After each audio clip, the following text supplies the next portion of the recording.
Hello everyone, welcome to chemistry Locha. मेरा नाम है विक्रम। पिछले वीडियो में हमने देखा था कि किस तरीके से किसी भी कंपाउंड का मेल्टिंग पॉइंट कैलकुलेट कर सकते हैं लेबोरेटरी में।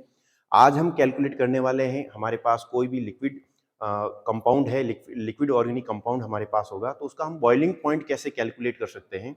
तो बॉइलिंग पॉइंट कैलकुलेट करने के लिए हमारे पास वही सेम एपरेटस चाहिए। हमारे पास एक ब्यूरेट स्टैंड है, ये हमारे पास एक थिल ट्यूब है, इसमें हमने वही सॉल्यूशन भर रखा है, ग्लिसरॉल का सॉल्यूशन भर रखा है, और हमारे पास एक थर्मामीटर और कॉर्क।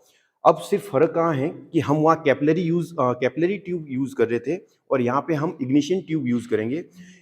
इग्निशन ट्यूब यूज करने से पहले आप इसको ध्यान से देखें कि इसके एक सिरा, एक मुंह है वो पूरा बंद होना चाहिए। ऐसा नहीं हो कि हम उसमें लिक्विड सॉल्यूशन डालें और वो नीचे से निकल के ग्लिसरॉल में आ जाए। तो इसको ध्यान से देखें हम, तो इसका एक सिरा पूरी तरीके से बंद है। तो हम इसमें, हमने जो आज हमारे पास जो सॉल्यूशन लिया है वो हमने इथेनॉल का सॉल्यूशन लिया है। तो हम आज इथेनॉल का बॉइलिंग पॉइंट कैलकुलेट करेंगे। तो इसको आराम से इग्निशन ट्यूब में भरेंगे इसको।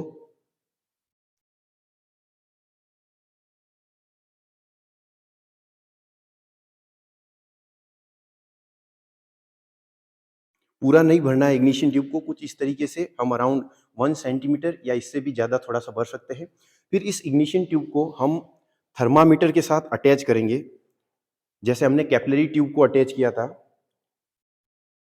हमारे पास रबड़ होगा, उसकी हेल्प से हमें इसको अटैच करना है। और सेम वही प्रोसीजर ध्यान में रखना है कि जो हमारे पास इग्निशन ट्यूब है वो इस ग्लिसरॉल सॉल्यूशन में, इसका जो ऊपर वाला सिरा है वो ग्लिसरॉल सॉल्यूशन से बाहर होना चाहिए। ऐसा नहीं हो कि एथेनॉल और ग्लिसरॉल आपस में मिक्स हो जाए और हमारे पास जो टेम्परेचर की रीडिंग आए वो गलत आए। तो इस तरीके से हम इसको अटैच कर लेंगे हमारे पास जो थर्मामीटर है उसके साथ। और इसकी जो थर्मामीटर के जो सामने वाला है, जहाँ से हम रीडिंग को नोट कर रहे हैं, वो हमारे सामने होना चाहिए और हमें वो प्रॉपर सही तरीके से दिखना, मतलब क्लियर तरीके से दिखना चाहिए हमें। तो हम कुछ इस तरीके से इसको डिप करेंगे और इसका जो इग्निशन ट्यूब का ऊपर वाला मुंह है वो इसके अंदर, ग्लिसरॉल के अंदर डीप नहीं होना चाहिए। इस कॉर्क को हम एडजस्ट करके कुछ इस तरीके से हम ये सेटअप तैयार कर लेते हैं। अब ठीक उसी तरीके से जैसे हमने मेल्टिंग पॉइंट निकालने के लिए इसको गर्म किया था, तो बर्नर की हेल्प से हम इसको इस तरीके से, उसी तरीके से हम इसको लगातार इसको हीट देके इसको गर्म करेंगे। और हम ये देखेंगे कि हमारे पास जो लिक्विड फॉर्म में हमारे पास जो सॉल्यूशन है इग्निशन ट्यूब में, उसमें हल्का सा उबाल आएगा। और उबाल जैसे ही उसमें बुलबुले उठे तो हमें उस पर्टिकुलर टेम्परेचर को नोट करना है और वही टेम्परेचर हमारे लिए उस कंपाउंड का हमारे पास बॉइलिंग पॉइंट होगा। तो कुछ इस तरीके से हमें इसको हीट करना है। हीट करने पर हम देखेंगे कि थर्मामीटर में धीरे धीरे रीडिंग ऊपर जा रहा है, टेम्परेचर टेम्परेचर बढ़ रहा है इसमें। और एक पर्टिकुलर टेम्परेचर जिस पर जो हमारे पास इग्निशन ट्यूब में जो लिक्विड है उसमें हल्का सा उबाल आएगा, तभी हम उसको गर्म करना बंद कर देंगे और थर्मामीटर को बाहर निकालकर उसकी रीडिंग को नोट करेंगे। तो इसको आराम से गर्म करना है। बिल्कुल, इसमें हम वहाँ जैसे हमने बताया था कि ग्लिसरॉल के साथ हम H2SO4 सॉल्यूशन भी ऐड कर सकते हैं।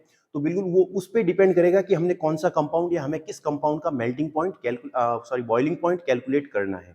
क्योंकि ऐसा नहीं हो कि जैसे हमने 100 डिग्री सेल्सियस वाटर का बॉइलिंग पॉइंट होता है और हमारे पास कोई हमने ऐसा कंपाउंड लिया जिसका 100 डिग्री सेल्सियस से कम टेम्परेचर हो, उसका बॉइलिंग पॉइंट हो, तो उसका पानी उससे जो हमने लिक्विड सॉल्यूशन भरा है वो पहले उबलना शुरू हो जाएगा, हमने हमारे जो ऑर्गेनिक कंपाउंड है उससे भी पहले। तो इसको धीरे धीरे आराम से इसको हीट से गर्म करना है। और हम इसमें देख पा रहे हैं कि हमारी जो थर्मामीटर में जो रीडिंग है वो धीरे धीरे बढ़ रही है। और जैसे ही इसमें एक भी बुलबुला उठे तो वहाँ पे इसको हीट करना बंद कर देना है और थर्मामीटर को बाहर निकालकर इसकी रीडिंग को नोट करना है। और वही पर्टिकुलर टेम्परेचर हमारे पास उस कंपाउंड का या फिर हमारे पास जो लिक्विड सॉल्यूशन है उसका बॉइलिंग पॉइंट होगा। इसको हम शुरू में ऐसे सब जगह से हीट कर सकते हैं ताकि एक समान रूप से इसका टेम्परेचर बढ़े, और बाद में हम इसको एक जगह से भी हीट कर सकते हैं, इसको बर्नर को एक जगह रख के भी इसको हीट कर सकते हैं।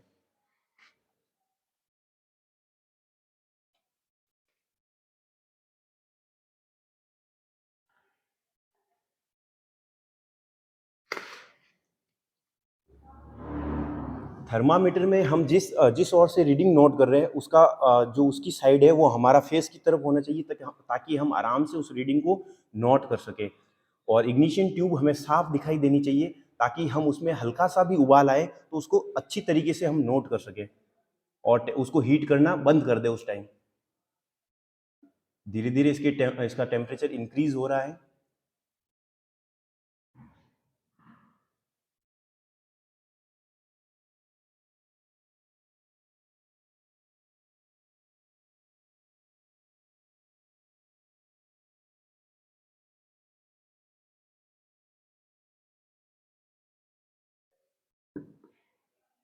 हमारे पास जो सॉल्यूशन था, लिक्विड सॉल्यूशन, उसमें उबाल आया है अभी, तो हम इसको आराम से बाहर निकालेंगे।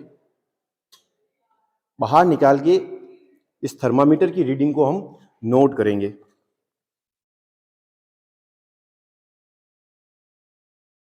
तो हम देखेंगे कि इसकी रीडिंग जो है वो लगभग 80 के अराउंड आई है। तो इसका मतलब इसका जो बॉइलिंग पॉइंट होगा, हमारे पास जो इथेनॉल हमने कंपाउंड लिया है लिक्विड सॉल्यूशन, उसका हमारे पास बॉइलिंग पॉइंट आएगा 78, 79, वो 80 के अराउंड आ रहा है। तो ये हमारे पास जो रीडिंग होगी, पर्टिकुलर रीडिंग, वो हमारे पास जो हमारे पास लिक्विड सॉल्यूशन है उसका ये बॉइलिंग पॉइंट है। Thank you so much.